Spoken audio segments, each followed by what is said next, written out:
Juste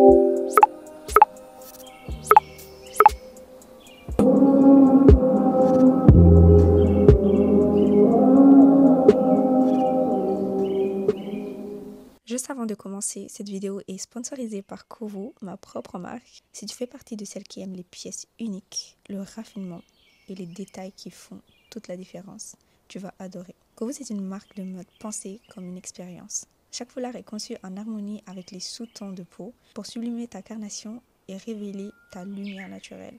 Et la première collection Jade est déjà en ligne. Franchement, j'avoue, j'ai un peu honte. Mais aujourd'hui, je vais vous montrer comment je suis passée de ça à ça. C'est très simple, vraiment, ne vous inquiétez pas, c'est accessible. Avant de commencer, je vais juste vous montrer rapidement l'état de ma peau en ce moment. Comme ça, vous voyez d'où on part. Comme d'habitude, on commence par hydrater la peau. Si vous voulez réussir ce style de make-up coréen, il faut vraiment que la peau soit bien hydratée. Avant la crème, j'ai appliqué un toner. La crème que j'ai utilisée, c'est celle de Topicrème. J'en profite aussi pour faire un petit massage du visage. J'ai aussi appliqué un gloss. C'est même pas vraiment un gloss, mais ça hydrate bien les lèvres et ça donne un petit glow discret. Ensuite, je passe au fond de teint. Comme d'habitude, j'en prends un très couvrant parce que pour ce style de make-up coréen, il faut un teint bien lisse, bien unifié. Après, chacun son style, hein. Il y en a qui préfèrent léger ou même sans fond de teint. Mais moi, perso, j'aime quand c'est bien travaillé. Donc, j'applique ça sur tout le visage avec un Beauty Blender humidifié. Important. Franchement, ne faites jamais à sec. Et évitez aussi le pinceau si vous voulez un effet porcelaine ultra lisse.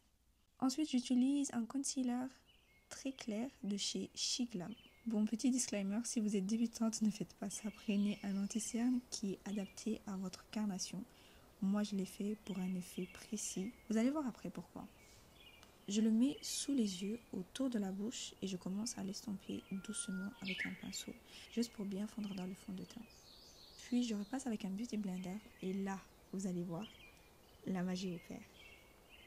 Le but, c'est vraiment qu'il n'y ait aucune démarcation. Pas d'effet triangle blanc sous les yeux, pas de traits nets, juste un fini doux, homogène, clean. On veut un teint façon baby skin. Une fois que tout est bien fondu, je viens fixer avec de la poudre, toujours chez Shiglam. Je la mets d'abord sous les yeux, puis un peu partout. Et c'est la même teinte que mon fond de teint, c'est volontaire. Parce que si je mets une poudre plus claire, ça donne un effet make-up américain et ce n'est pas ce qu'on recherche.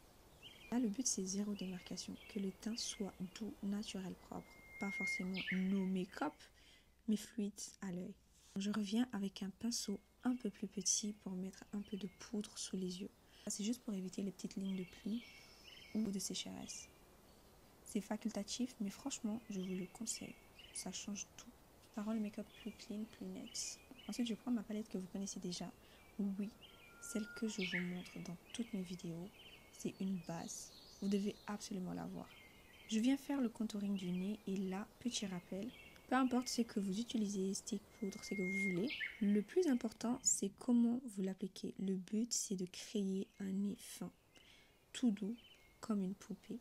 Donc allez-y délicatement et affinez le nez au maximum sans forcer. Ensuite, je viens affiner un peu le reste du visage, la mâchoire, les joues. Vous connaissez la vibes. Là encore, ce n'est pas obligatoire. Mais si vous cherchez cet effet de visage de bébé, je vous le recommande à 100%. On passe aux sourcils.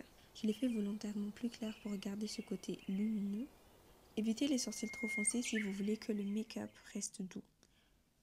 Je nettoie un peu avec du concealer pour les structurer. Je fais aussi en sorte qu'ils soient assez droits parce que, si vous avez remarqué, les sourcils droits, c'est très commun chez les Coréennes. Donc, si vous pouvez, essayez d'avoir cette forme, mais tout en gardant un effet naturel. Là. Bien sûr, pendant que je filme, je regarde encore les dessins animés et là, je suis en train de m'enjailler sur le générique. Ah, j'aime. On passe aux yeux. Je commence par un crayon rouge de chez Dior. C'est un rouge pastel, mais incroyable. Il donne direct un style de regard à la coréenne que j'aime beaucoup. Ensuite, je mets un crayon blanc pour intensifier le regard. Après ça, je viens passer un rose pastel sous les yeux. Oui, j'ai commencé par les bas des yeux aujourd'hui. Ensuite, je prends un blush rose très doux pour les paupières. Le but, c'est que la couleur soit là, mais qu'elle reste fluide et légère. Rien de trop marqué. Je réutilise le même rose sous les yeux, à l'avant de la paupière cette fois. Puis je mets un fard blanc dans le coin interne. Ensuite, eyeliner, toujours simple, toujours léger. Je viens retravailler le bas des yeux pour faire cet effet aiguille. Vous savez ces petites poches mignonnes sous les yeux?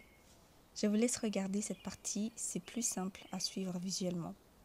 Je rajoute un peu de blanc, mais attention, je l'estompe toujours. On ne veut pas que ça fasse fake. Il faut que ça soit doux, fondu et harmonieux surtout. Mascara maintenant. Et non, je ne mets plus de noir. Là, je mets un mascara brun. C'est trop joli. Et je suis trop fan du rendu. C'est plus doux, plus naturel. J'ai encore du noir, mais franchement, en ce moment, brun. Passons aux lèvres. Je prends le blush que j'ai utilisé pour les yeux et je l'applique aussi sur les lèvres. Il n'y a pas trop d'explications ici. Regardez juste et suivez les étapes. Petit conseil, si vous n'avez pas la forme de bouche des Coréennes, il faudrait jouer avec l'ombre. C'est ça qui donne l'effet dull lips. Et non, je n'ai pas fait de chirurgie, je vous vois venir. C'est juste le contouring et l'ombre qui font toute la différence. Je termine avec le blush sur les joues. Je l'applique en ligne horizontale pour garder le style innocent du make-up. J'aime trop le rendu, ça adoucit direct le visage. Je rajoute un peu de poudre blanche sous les yeux pour fixer, éclaircir et bien faire ressortir le blush. Et je remets encore un tout petit peu de blush. Parce que franchement, on n'a jamais trop de blush. Vous avez vu? C'était pas si compliqué. J'espère que la vidéo vous a plu. Dites-moi ce que vous en pensez en commentaire.